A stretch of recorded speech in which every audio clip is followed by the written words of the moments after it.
Lorsque le Fils de l'homme reviendra, le Christ, trouvera-t-il encore, sur la terre, des hommes qui ont confiance en lui? Évangile de Luc, chapitre 18, verset 8. Puisque nous croyons que Jésus est mort et ressuscité, nous pouvons croire aussi que Dieu ramènera à la vie, par Jésus, ceux qui sont morts dans la communion avec Jésus, pour être unis à lui. Voici, en effet, ce que nous pouvons vous certifier en nous appuyant sur une parole du Seigneur. Si nous sommes encore en vie au moment de son retour, nous ne précéderons pas ceux qui sont morts.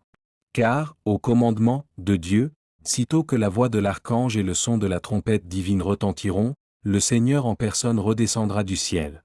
Alors, ceux qui sont morts dans la foi et en communion avec le Christ, ressusciteront les premiers.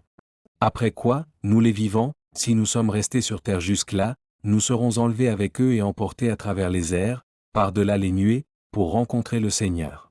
Ainsi, nous serons unis au Seigneur pour être avec lui pour l'éternité. Que ces paroles soient donc votre réconfort et votre consolation. Encouragez-vous et fortifiez-vous mutuellement par cette perspective. Première lettre de l'apôtre Paul aux Thessaloniciens, chapitre 4, versets 14 à 18. N'abandonnez donc pas cette ferme assurance à laquelle est promise une si grande récompense. Il vous faut de la persévérance si vous voulez accomplir la volonté de Dieu et entrer en possession des biens qu'il a promis.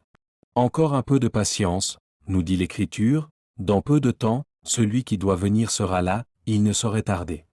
Or il est écrit, celui qui est juste à mes yeux et qui me restera fidèle accédera à la vie par la foi, mais s'il quitte ce chemin pour revenir en arrière, je ne lui accorderai pas ma faveur.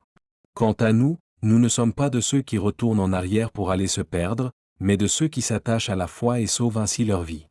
Épître aux Hébreux, chapitre 10, versets 35 à 39.